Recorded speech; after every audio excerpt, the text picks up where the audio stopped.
when it comes to sex, like the boys don't know what to do. They have she's like, I was like, they're just gonna like be there. She's like, they're gonna have a boner. And I'm like, yes, the boys are gonna have a boner and they're gonna know that they want to put that in there and they don't really know what to do. Oh my God.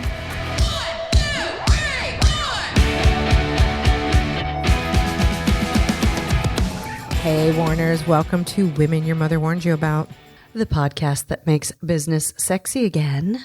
I'm Gina Trimarco, sales trainer and consultant at Pivot10 Results and founder of Carolina Improv. And I'm Rachel Pitts, mommy, wifey, and loan officer with U.S. Mortgage. The singing Linda. You're looking fabulous today. Thanks. Speaking of looking fabulous, what? You're looking more fabulous than I am, I'll tell you that. We have our days. Right? Me, roll out of bed look. I'm speaking of fabulous, let's not forget Dermavogue and Dr. James Turek for making us fabulous looking and feeling. I'll put this out there because I'm so transparent. I got my second dose of BioT yesterday. Yeah, she texted me. She's like, can't go to the gym. I got what did you say? I have like a pellet in my butt. And I'm like, whoa. I got a pellet TMI. in my ass. The pellet in my cheek.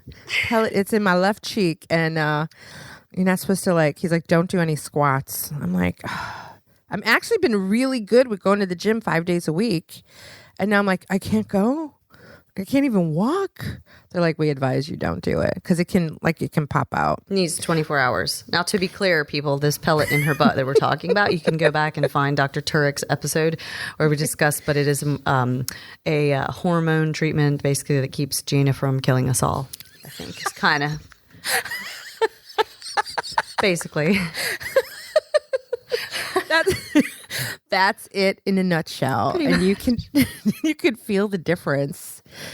You can feel the difference. You do it every 3.5 to 4 months. This just gets your hormones in balance. This is going to sound crazy. I had no testosterone left in my body, which you still need. You need all of it. But lack of testosterone was not helping me be a woman your mother warned you about because I was crying at everything. A leaf would fall, I would cry. I'm like, what the hell is going on? So this balances you, gives you energy, helps you sleep, supposedly helps you lose weight. He says I look thinner. I don't know. All I know is I feel better. And to your point, I'm not killing anybody. So we love that. Speaking of not killing anybody, today we decided to talk about having difficult conversations because it is possible to almost kill somebody in a difficult conversation. Yeah. And you and I have been there, and I thought this was such a good topical thing because someone also had asked us how we get along so well. And it's like, well, we have our moments where we don't. Indeed. We're imperfect. So I think it's important to shed light on that too, that as jovial and great as we are, we don't always have great moments together. And that relates to, that happens in business. That happens with spouses. That happens with children. So here we are, difficult conversations. Yes. And it's so interesting that you selected this topic, Gina, because working in mortgage, and as you guys, if you've been following our show from the very beginning, I've worked in real estate on the sales side for 10 years or so, and then moved over to the mortgage side. And that is the number one main thing that I've noticed about being on this side of sales in mortgage is that I have to have a lot more difficult conversations. And I have said numerous times in the last couple of months, I'm getting pretty good at having difficult conversations. Because when you're out looking at houses with your realtor, it's a lot of fun. And you're like, oh my gosh, I love this house. And maybe it's pushing my budget a little bit. Let me go talk to my lender. And then I'm the one that has to say, yes, your credit is not quite where it needs to be. And your income and your debt to income ratio are not where it needs to be for you to purchase that house at this time. And I'm the type of person that with these difficult conversations, I'd rather just immediately get it out there in the open. Because I know that having been on the real estate sales side, I don't want to send a borrower out there with a realtor looking at homes if I don't believe that they can get their loan closed. And I don't want a realtor to be out there wasting their time with somebody who thinks they can afford $200,000 worth of house when they really can only afford $150,000. And it's like dashing people's dreams, and it's not fun to do. And I also know that it's the right thing to do for all parties involved to immediately just rip the Band-Aid off. And I've had some doozies, but I usually just turn it around. And I think we'll get into this as how to take a difficult conversation, lay out what the problem is, and then search for solutions and say, hey, you don't qualify right now because of this, and this is what I think you should do. And the end goal is to get you into the home you want. And these are the steps we need to take. Yeah. What has been successful for you so far? Because you have been doing this and you see this happen. Has anything stuck out for you that is like, okay, I need to do these 3 things, and that helps me in the conversation? The number one thing that I have found that helps me is to do it immediately. The minute I find out there's something wrong in a file that's not going to get the person to where they want to be, I immediately call them or reach out to them and say, hey, is it a good time to talk? And that's the second thing is it a good time to talk?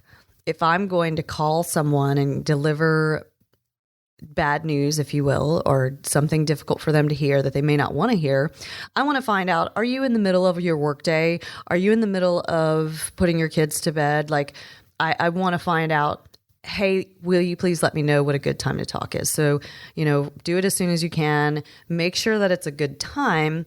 And also, I try to make sure that I have a solution, not just, sorry, can't help you. Because I know people run into that. I know when you were working with me on purchasing a home, you ran into that. People like, nope, sorry, you don't qualify. And I was pre-qualified. Right. And that's one thing that happens a lot in mortgage. And here's just a lesson outside of the whole box of the realm of what we're talking about in home buying. There's a lot of lenders out there that'll just throw a pre-qual at you if they see your credit score and what you say you make monthly. When I look at a file, and that's one reason I love U.S. Mortgage so much, and my branch manager, Mike Fitzpatrick, shout out to him, is that we are hesitant. We are hesitant to give you a pre-qualification until we see your documentation supporting what you're saying you make. Because anybody can walk up to me and say, hey, I got a 720 credit score, and I make $3,000 a month or $5,000 a month. And if I pull the credit and see that, yeah, you do have a 720, I don't know necessarily if you make that, or if you only just started making that in the last 2 months. There's a lot more to it than people know. So it's better to dig in deep to really understand, because, it's a lot better to know that up front than to find the house you love, be under contract for 3 weeks, and then suddenly find out that you get kicked out, because that happens it happens often, and it doesn't need to if you do your due diligence. And if someone like myself is willing to really peel back the layers of the onion a little bit and also have the difficult conversation if there's issues with your file. I think, when we call it difficult conversations, part of the difficult is that we have to share something that might not be the best news with someone, or we share something that forces people to look at things that they're not comfortable about themselves. It's being drawn out, or how people perceive you. Mm-hmm. That, you know what I mean? Like, the difficult part is, if you know it's going to be a difficult conversation, then I think you're halfway there. You're halfway there because if you know it's difficult, it's going to be difficult, then you understand that person enough to know that they're going to have some level of pushback. So I think walking into it with that mindset of like, this is going to be difficult, and then going, why is it going to be difficult before I even have this conversation? Like, anticipate why they're going to be uncomfortable. Well, and also anticipate a lot of times when people get mad, because that's one thing we're worried about. Oh, I don't want them to get mad at me. And to know and understand that when someone gets mad, it's not necessarily that they're mad at you. They might Correct. actually, like in just keeping it relating to what I am experiencing in the mortgage business, when somebody gets mad, if they get mad at me because they don't qualify for the amount that they're looking for to purchase, it's not my fault. It's actually their fault because of their choices and behavior, whatever they spent money on and created debt. They were late in payments. They had something go to collections. A lot of it is their own choices. So they might get mad because they can't get what they want. And they might yell at me. And I'm just very, very aware that it's actually more helpful to allow them to get mad and vent and just be quiet and let them vent and understand that it's really not actually about me. Yeah. So there's so much emotional intelligence. I'm always talking about that is required on both ends. So if you're the deliverer of a message in a difficult conversation, if you're not emotionally intelligent enough to realize it's not about you, you're going to have a problem. If you're the person receiving the information, although I've been in that place of receiving, but my head is in a different place. But I'm probably more emotionally intelligent than a lot of people because I spend so much time in that arena. But even receiving the information, you have to be able to identify your own triggers. Okay, they're giving me this information.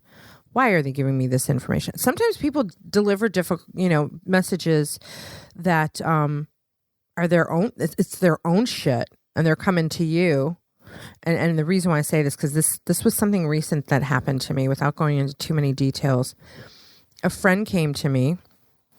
She wanted to share some information with me. She set it up in a way. I thought she set it up well because they talk about, and we have some tips from a couple articles of speak in a private setting, find a place to sit down and have a conversation, try to do it in person or eye to eye, something like that. Like don't do it in an email, don't do it in a phone call. Well, she came to me and said, I really want to talk to you. I need to talk to you. So I didn't have my guard up. I just thought she needed my help. So so my guard was definitely down. And she's like, well, I don't want to do it while we're out. When we go out, we hang out, we go to the local bar in the area. She's like, I don't want to do it like when we've had a couple drinks. So I want to come over and talk to you. And I said, okay. So she came over at 8 a.m. on a Sunday. Now I go to church every Sunday. So it was like right before I was going to church. So she sits down and she tells me something that is extremely disturbing and sends me, I haven't even shared this with you, Rachel, because I've been reeling from it, and I actually needed to actually go into therapy for it. Swear to God, I had to process this in therapy, the information she shared with me. And it was secondhand information. So a friend of a friend told her XYZ, and so she was coming to tell me XYZ, and it was something that was going to really impact my life in a really scary way. But it was secondhand information, but I was so caught off guard and vulnerable in the moment that I was like, oh my God, okay. And the information she gave me involved somebody else as well. Telephone game. Yep. And it was information she was giving me about me, but was really about someone else, but was going to affect me. Okay. Everybody with me? So I'm reeling from it. I then go and talk to this other person because someone else advised me, you probably should have a conversation with that person because that person's being talked about. So I go talk to that person, which of course creates this huge outburst of anger. And why did I not stop such a rumor? Why am I propagating it? Why? Then that person was really angry. And I'm like, hey, I'm in the middle here. I'm being affected by it. You're being affected by it. I didn't know whether or not I should tell you. And I had even called and said, hey, can you come over like she did to me? Because I want to have this conversation with you. And of course, had all this pushback. And I said, all right, well, you give me no choice but to do it over the phone. And I don't want to do this over the phone because it was intense stuff. Did it over the phone, and that's where the blow up happened. And it's a long story, right? So can't wait to hear the real details off. I know. Mic. Exactly. Because I do not want to propagate No, things. for sure. So We've all been in that situation though, where you hear something and you are furious or upset or whatever emotion, and then you want to talk about it, you don't want to talk about it, but it's good to approach it. And there was so much involved in all of the emotions on all ends, because there were emotions on my part of like how supposedly this person did something that was going to affect me. And then on that person's side, they're like, I can't believe you would actually believe that and support that. And who said this? And I want backup. And I was like, I can't tell you who said it, but someone said it, who said it. Like, and as I was saying it, I was like, listen to me. Like, I literally took someone's telephone game without backup and disturbed someone else's life. So that person that I delivered it to then approached she, we'll leave it gender unspecific. They approached the person who delivered the message to, well, actually had guessed who delivered it.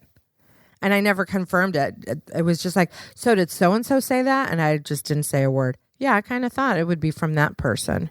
And I was like, oh shit. So they approached her without me around and had a conversation. Like, next time you have something to share, come directly to me. Yeah, the dangerous game of telephone. Ooh. Well, now what happened was I was put in the middle and both of them are mad at me. And I'm like, are you fucking kidding me? Y'all should have just got together in the first place. Thank you for sharing with me and putting me in the middle. And that's kind of a long story, but it's you have to be, if you're going to share information that's difficult, have your shit together. Yeah. Have your facts together. Don't create this like world that's going to now create even. So now I feel like I've been put in a situation because one of them is not talking to me at all. The other one, every time they talk to me, brings it up and gets pissed off. And so I now feel like I'm stuck in the middle of the mediator. I'm like, I guess I got to go call her and be like, okay, don't be mad at me. I didn't expose you. Well, here's where, Gina, your improv skills can be applied to life, and everybody can learn from, Gina is always, I've told Gina umpteen times that the yes and exercise is the most valuable business exercise that you can ever find. And if you need more information on that, you can probably go to either one of Gina's websites and find out more. But really in situations like that, and most situations where, especially like if as you were describing, Gina, when you were sitting there receiving this information, whether it's good information, bad information, to just yes and it and be open to, okay, unexpected, and what are the next steps, and who do I need to talk to next, and what's going to happen, and let's see what happens, and just rolling with it. Because if people are still angry right now about it, it doesn't mean that they still will be in another 2 weeks once they've cooled down a little bit. Example, back to mortgage. There's a borrower that I'm working with right now that it was one of the first borrowers that I worked with as I got into mortgage. And we thought that we had them pre-qualified. I kind of jumped the gun on a few things because I was like, ooh, yes, somebody with a pulse that wants to borrow. Yay, I'm in mortgage. And we had to basically go back and say, you don't qualify. Sorry. And the girl got furious and, screamed at me, hung up on me, sent mean texts afterwards. And I had to just go, okay, yes, I know you're angry. And the goal is still to get you in a house. Didn't hear from her. She completely ghosted me. And then about 2 weeks or so, maybe, she called me back. And, told me, it sucked to hear that information at the time. I was really upset. I had some time to think about it, and you were right. And not that I wanted to be right. I don't want to be right. I just want to get someone into a home. But, and they've been doing the hard work of getting themselves where they need to be, fixing the credit, saving up money, all the things. And we're trying to get them in a house. And I want so badly to get them where they need to be. But she needed to take the time to work through her emotions. And sometimes in whatever the situation is, whatever the scenario is you're describing, Gina, like the people don't want to take ownership sometimes of their own shit. So if somebody fucked up, then it might take them a minute to like really sit back and realize, that was, okay, I actually have a role to play in this issue. Hey guys, sorry to interrupt this amazing episode, but I just wanted to give a really quick shout out to Dermavogue, who is our fantastic sponsor. Dr. Turek and his staff over at dermavogue.com help Gina and I to look and feel our very best. So if you're curious about little magical secrets that Gina and I use to look so amazing and also to feel amazing and navigate this difficult world, check them out, dermavogue.com. Thanks, Dermavogue. And I think people have good intentions. I think this person who came to me had good intentions. And even when the two of them ended up in a situation at a business event together and the one called the other one out and then called me to say, hey, I called her out. And I was like, oh my God. Her response was, well, she's my girlfriend. She's a friend of mine. And I felt like she needed to know. And so she had good intentions, but she hadn't done all the homework. And then this created some intense stress and tension for me that required an emergency visit to therapy. It's like, think it out. If you're going to approach someone with something, think it out before you go and do it. And to your point, it's like, where are they coming from in that moment? How are they feeling? What are they dealing with? You and I have had these moments. And one of these things that I've learned about myself through therapy, and I'm a huge believer in therapy, just because my friends don't want to hear my shit every week. So I pay someone to listen to my shit, right? One thing I've learned about myself is that while as ballsy and confident and resilient and pushy I can be, when it comes to the people closest to me, I clam up, which is weird because I'm more concerned about upsetting you, Rachel, or upsetting another friend of mine because you're close to me. And I'm afraid that if I respond, or let's say react, because there's a difference between reacting and responding. If I react from my emotions, I don't want to upset you. I never get upset. I never get upset, Gina. I don't know what you mean. You're always so docile with me. So level-headed. And so what I end up doing is I shut down. And for me, I need to shut down because I know that I can be reactive. So I need to shut down and process. So if you understand how people operate, okay, she needs to process. I'm going to back the fuck off. And I think I've even said to you, back the fuck off. I don't know. I've said it to other people, like, just give me some space because I can't think clearly right now. Well, and actually in a lot of conversations and I've been in a few marriages where I wish I had this knowledge then that if you're in a situation where there's heated emotions, it's actually better to back off and say, hey, can we take a break and come back to this later? Yeah. So if you're in a difficult conversation that's getting emotionally charged to the point that there's actually not any progress being made, it's perfectly okay and actually advisable by my therapist to say, hey, do you mind if I take some time to get my emotions in check and then come back to this later? And I think that a lot of problems and fights and arguments could be better resolved if people would have the self-awareness to do that. But the fact of the matter is a lot of times, especially if it's your spouse or your boyfriend, girlfriend, whatever, that they know how to push your buttons and you want to win, and it's your triggers are so raw and fresh and then it just becomes back and forth banter rather than, take a break, step back and come back to it later because it's not going to just go away. Yeah, that's an interesting comment you made because you want to win. I want to break that down for a second because it's not about you want to win and get the upper hand, I don't think. I think about any relationship I've had, whether it's husband, friends, whatever. It's the win is about I want you to love me. Right? And so the win is like if I'm coming to bring you something, it's because I love you. and I want you to love me back for loving you.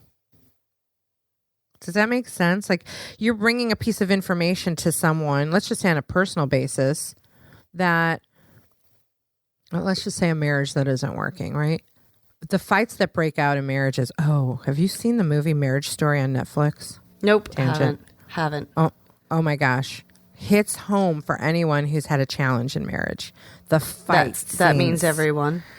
Yeah. The fight scenes, like, you're like, it's gut wrenching because we've all been in those like the verbal fight scenes, and you sit back and you watch this. Oh my God, Scarlett Johansson. Oh my God. Anyway, all of those fights come from a place of, I just wanted you to love me, and so we're fighting over things because we got away from the original core of the relationship. Yep. Ooh, I'm gonna have to watch that. Yeah, it's if you're in a good place in marriage, it's helpful. It's going to be fine. But if you're in a bad place in marriage, think about Yeah. You might want to wait to watch it. Well, and then there's the difficult conversations you have in parenthood. So, like, fighting in with your children. If anybody has a teenager, you can probably relate that there's some difficult conversations that have to be had there too. And you've had some doozies. I've had some doozies. So. I laugh every time you messaged me with guess what Roxy and I talked about. So moving. Are we okay to tangent to a funny, an uplifting, difficult conversation? So yes, because let's talk about this because it's fun. Oh gosh, you guys. So this will be the second time in my life that I'm like, I probably need to go ahead and start a website / program for parents to talk to their kids about sex, because I had hands down the most intense conversation of my entire existence, I think, with my daughter the other night. And I'll have to be careful about divulging too much for her, to protect her, but we talked about she won't everything. Listen to this for like another 20 years. Well, basically, it came down to, she asked me, have I had sex with my husband? And I was like, yes, I'm married to him. Well, and she was like, well, okay, so how often do you have sex with him? And I'm like, well, as often as possible. Like, you know. And wait, how old is she? Roxy is 11 as of today. All right. Okay. And so then when she realized, now I think backtracking, because I just actually spoke to her father this morning and told him about these conversations, which, you know, having difficult conversations with your ex-husband, that's a whole nother episode there. But so this was actually a good conversation. I had him laughing because I wanted him to know that we talked about this. But beforehand, she was in the bath and I was like sitting on the floor eating my healthy dinner of Pringles and Sun Chips. We were having like a girl party, and we were talking about some of the difficult things that her friends are going through with sexuality and this whole like transgender or pansexual, and, you know, and the conversation was that some of her friends can't, they basically have said they're never telling their parents anything ever again because their parents aren't willing to be accepting of what they're exploring, experiencing, and trying to understand, right? So then later, I think that opened up to her that she could start asking me these crazy sex questions. Gina, we went through, what is a blowjob? How do you do it right? Like, what happens if with oral sex with girls? Like, what's a hoe? So we had to go in because I said, so have you kissed anybody yet? She's like, well, no. And I said, well, are other girls in your class right now kissing boys? And she said, well, I think only the hoes are. So I had to go, oh, so let's talk about what a hoe is. Do you know what a hoe is? And she's like, no. So I had to explain to her like that a hoe is actually a slang term for a prostitute who actually sells herself for sex. So then now people kind of call it, and then going into like calling somebody gets paid. Right? A hoe gets paid. And so then, but yet in today's world, sometimes we call our friends our bitches. That's different than calling somebody a bitch. You know, like all of these things we're getting there. And then we're getting into, well, what is an orgasm? What does it feel like? Tell me about the first time. And so the point I'm getting at here is, if you're listening to this and you aren't comfortable talking to your kids about sex, you know this is a difficult conversation. There was a moment right when this whole thing started that I was like, am I really going to go there? And it was literally a decision inside my head with myself that let's just be open and just tell her anything she wants to hear. I did draw the line about telling her about her father and mine sex life. I was like, did she ask? Yeah. Oh, yeah. And I said, I'm not going to discuss that with you, Roxy. I will just say that that was not the reason that our marriage was bad. The sex part was not. And why we split up, And I said, I'm not talking about your dad or any of his parts. Like, he deserves that kind of respect. Could you imagine? Oh, God. Could you imagine? He would kill you. He would. And it's also really disrespectful to do that. And so I just decided to be very open and explicit, because guess what? I went into, we have talked many times about Regina Thomas Auer's book, Pussy, A Reclamation. And I started in on that. I said, look, your girl parts, you need to be friends with them. You need to be comfortable with it. You need to you want to treat yourself with respect, and you want all men to treat you and boys to treat you with respect. And I told her, when it comes to sex, like, the boys don't know what to do. I was like, they're just going to be there. She's like, they're going to have a boner. And I'm like, yes, the boys are going to have a boner, and they're going to know that they want to put that in there, and they don't really know what to do. And I said, my God. I mean, well, it's crazy, but they don't. And I said, Roxy, I told her about the first time I had sex. I told her about when my mom walked up to me the next morning. Somehow she knew I had had sex and handed me birth control. And I said, I'd rather, Roxy, the first time that you have sex, I don't want you to feel like you're going to get caught doing something bad. I want you to feel like you can come to me and talk to me and say, that was the worst thing that ever happened. It was terrible. What happened? I'd rather have that conversation, because I'd rather her know what is safe. So I want her to understand that she does not have to let a boy do things to her, or a girl, so that they will like her. She is allowed to call the shots on her own body. But mostly that just to have the conversation and so that she wouldn't have a bad experience. I said, look, sex is a great thing. Like, it's a great thing. It should be fun. It should feel good, but you also have to understand that, if you're not taking certain precautions, you can get pregnant, or you can get something that you need to go to the doctor for, but it's supposed to be a good experience. And I know, nobody had this kind of explicit talk with me when I was a kid. God, no. My parents definitely, it was more like, and I think there's a lot of parents out there, and if this is your belief, then that's fine. But I think the reality is your kid's going to go and want to have sex. They're 11 and they're talking about boners and blowjobs and hoes. Oh, I remember being in 6th grade. I don't know why I have this flashback. 6th grade, sitting at the library with 3 of my girlfriends. We were in Catholic school, and that's where I learned about a blowjob, at a library. And we were talking about it in 6th grade. So it's going to happen. So you have to, as a parent, be willing to have that difficult conversation. And I kudos to you, because I think, there's so much harm that can come to people mentally and emotionally from sex, even at our age, because of the emotions that get wrapped up. And for someone that young, I think if you can prepare them, gosh, I wish somebody would have prepared me, because totally it comes down to self-worth too. Yes. I was just thinking that. And you don't know that as a kid. Yeah. Of self-worth, and you think that doing those things is going to get you more love.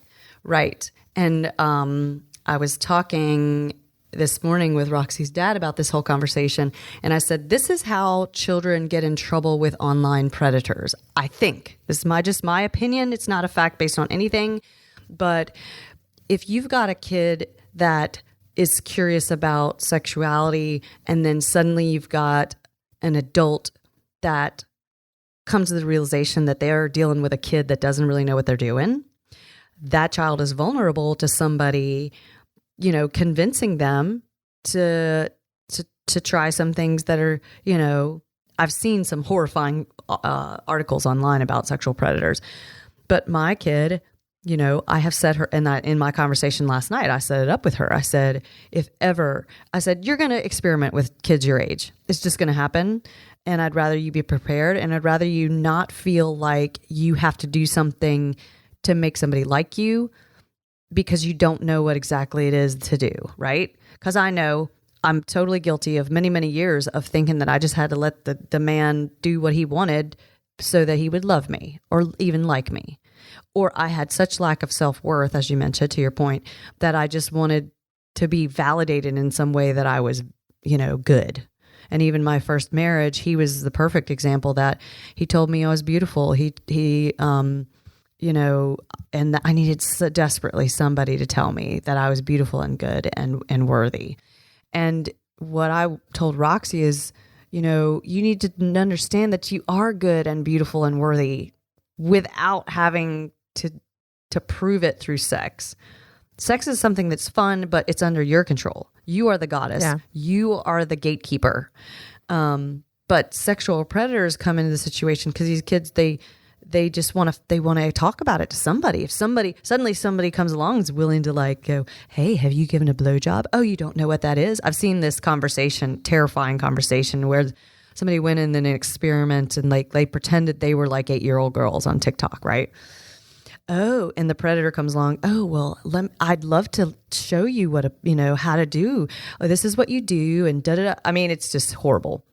So my child, I have set her up that like, if it's between teenagers that you know, and you're kind of playing around with your sexuality and trying to figure it out, and you're being safe, that's one thing. When an adult comes in and approaches you, please talk to me, because it's not okay for an adult to come at a young girl or any of your friends.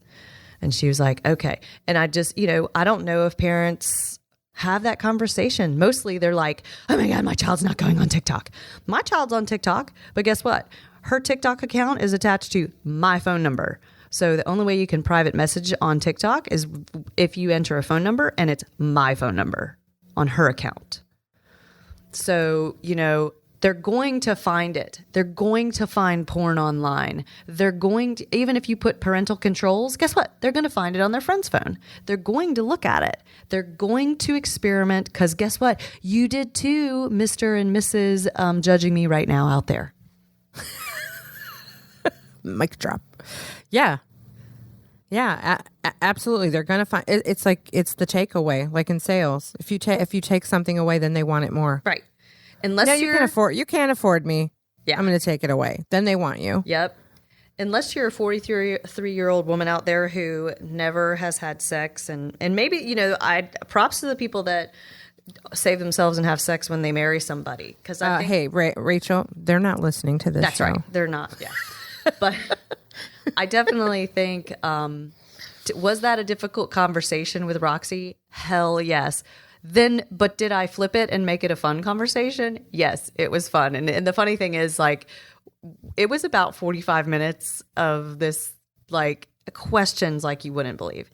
And then finally she's like, I wish you could have recorded that for the future to play back. Me too, because I know I made some good points, especially about valuing your girl parts, being okay with the word pussy, being comfortable with it. Because I've met 25-year-old women that don't even want to talk. They're like, ew, I just can't stand it. It's disgusting. And, Regina Thomasauer addresses that so beautifully in her book. But, then, she was like, so when we go to Disney, can we ride so-and-so ride? And I was like, okay, good, we're done here. Well, it's interesting. It's a little kind of topical right now. This person, Kathy Redwine. She, I'm executive producing her new podcast called Dealing and Feeling. And it's all about how to have challenging conversations with kids. And we recorded her first episode, and it was, her intro episode, what's the show about? And it was interview style, and I interviewed her. And we really got into how so many parents avoid conversations. They avoid it because maybe they don't know how to have it, or there's some shame around it, or, there's a variety of reasons why they're not having the conversations that are so crucial for kids today. I told her about Frida Rothman, who's also been on our show, and how she's talked about the importance of sharing stories with kids, because kids are to a place of depression today and don't realize how good things really are compared to how bad they could be. So being able to share a story, I thought that was kind of interesting. So I decided to give a little plug to Dealing and Feeling that's launching very soon as a tool for how can parents have conversations. I believe we're putting you on that show. You don't know that yet, but I definitely want to be on that show because she's been really great with my family. And I think really the overall, like looking back over this entire conversation we've had, Gina, that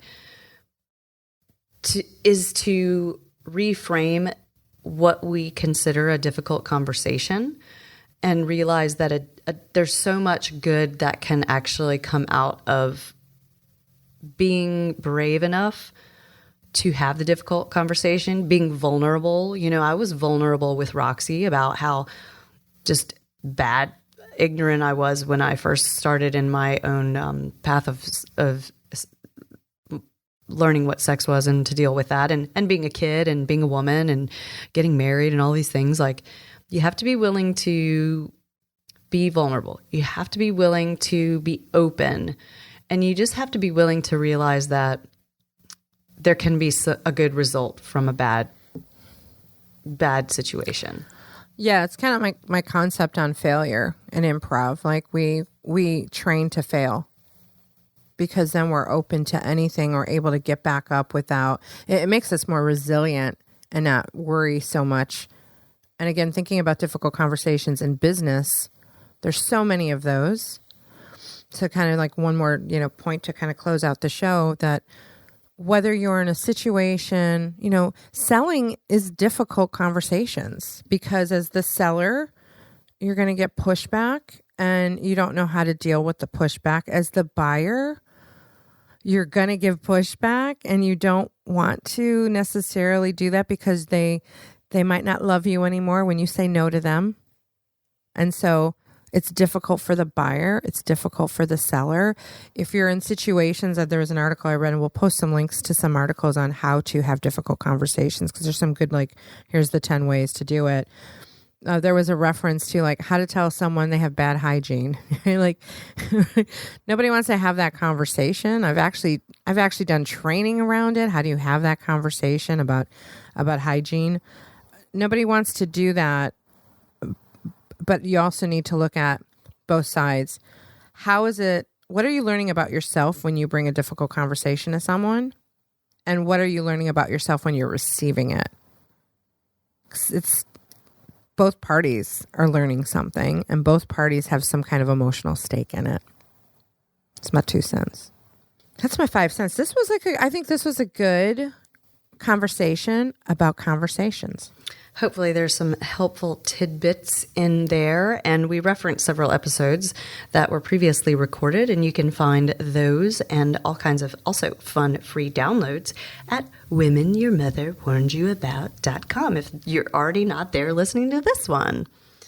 Yeah, and hey, if you like our show, the best thing you could do, obviously the best thing you could do is give it a review, right? But the second best, you can go tell people about it. Go tell people about this show, share it with them so that they then decide they want to be listening to it. So the best thing you can do is to go share this information, because really our show is about how you can be a woman your mother warned you about. Unless you're already one, that's cool. But how can you be a better woman your mother warned you about? And everyone's got a different definition on that. So spread the love on how you can have a better life surviving and thriving by being a woman your mother warned you about. And where can people find you once again, Gina, if they want to reach out to you? People want to reach out to me, they can find me at womenyourmotherwarnedyouabout.com or GinaTrimarco.com, which all roads lead from there to everywhere. And you And you, Rachel? You can find me all over social media as The Singing Lender, singinglender.com. And of course, again, womenyourmotherwarnsyouabout.com. Thanks again to Dermavogue for keeping me even more beautiful than I was born. We appreciate you guys. Oh, and let's not forget, we appreciate Keith Walters, who's not here today, but we would not be here today without him either. So we miss you, Keith. Sorry, we just had to go without doing a threesome today. With that being said, we got to go. So see you, Rachel. Have a great day.